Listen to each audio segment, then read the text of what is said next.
നാളെ നമുക്ക് വളരെ പ്രധാനപ്പെട്ട ഒരു ദിവസമാണ് അല്ലേ നമ്മുടെ സംസ്ഥാനത്തെ സംബന്ധിച്ചിടത്തോളം.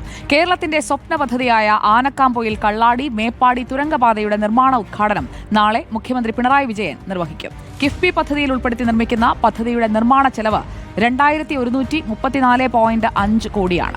8.73 കിലോമീറ്റർ ദൂരം വരുന്ന പാതയിൽ 8.1 കിലോമീറ്റർ ദൂരം ഇരട്ട ടണലായിട്ടാണ് നിർമ്മാണം നടത്തുക.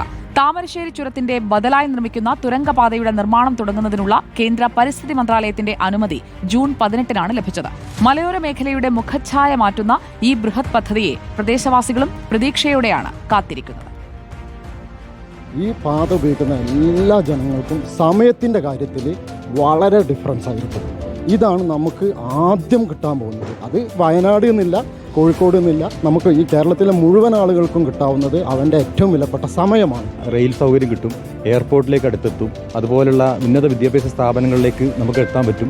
വയനാടിൻ്റെ ടൂറിസം ശക്തിപ്പെടും. അതുപോലെ വയനാടിൻ്റെ തൊഴിലവസരങ്ങൾ ധാരാളം കൂടും.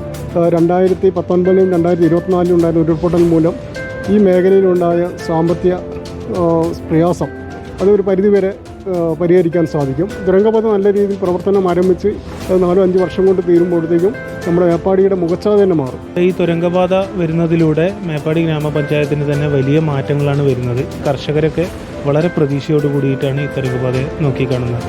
ഇപ്പോൾ കോഴിക്കോട് മെഡിക്കൽ കോളേജ് ഉൾപ്പെടെയുള്ള ആശുപത്രികളിലെ രോഗികളെ എത്തിക്കാൻ പറ്റാത്ത സാഹചര്യത്തിലൂടെയാണ് നമ്മളെല്ലാവരും കടന്നു പോകുന്നത്. വയനാട് തുരങ്കപാത വരുന്നതോട് കൂടിയിട്ട് നമുക്ക് ഒരുപാട് സ്വപ്നങ്ങളും അതുപോലെ തന്നെ നമ്മളെ പ്രശ്നങ്ങളും പരിഹാരമാകും എന്ന കാര്യത്തിൽ യാതൊരു തർക്കവുമില്ല. ഇത് വരുന്നതോടുകൂടി നല്ലൊരു ജനങ്ങൾക്ക് പറഞ്ഞ ജോലി സാധ്യത കൂടുതലുണ്ട്, തൊഴിൽ മേഖല കൂടുതൽ എത്തിപ്പെടാൻ കഴിയും, ചെറുപ്പക്കാർക്ക് തൊഴിൽ മേഖലയിൽ ചെല്ലാൻ കഴിയുന്നുണ്ട്. എന്തുകൊണ്ടും വയനാടിന് ഗുണകരമായൊരു കാര്യമാണ് തുരങ്കപാത എന്നാണ്. എത്രയും പെട്ടെന്ന് സമയബന്ധിതമായി ആ പരിപാടി പൂർത്തീകരിക്കണമെന്നാണ് പറയാനുള്ളത്. ഈ വയനാട്ടുകാരുടെ ഒരു ചിരകാല സ്വപ്നമാണ്, അത് യാഥാർത്ഥ്യമാക്കണം എത്രയും പെട്ടെന്നാണ്.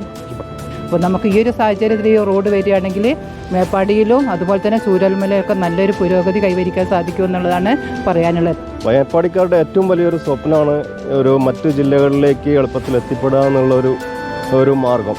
അതിന് ഈ തുരങ്കപാത ഞങ്ങൾക്ക് വളരെയധികം ഉപകാരപ്പെടും.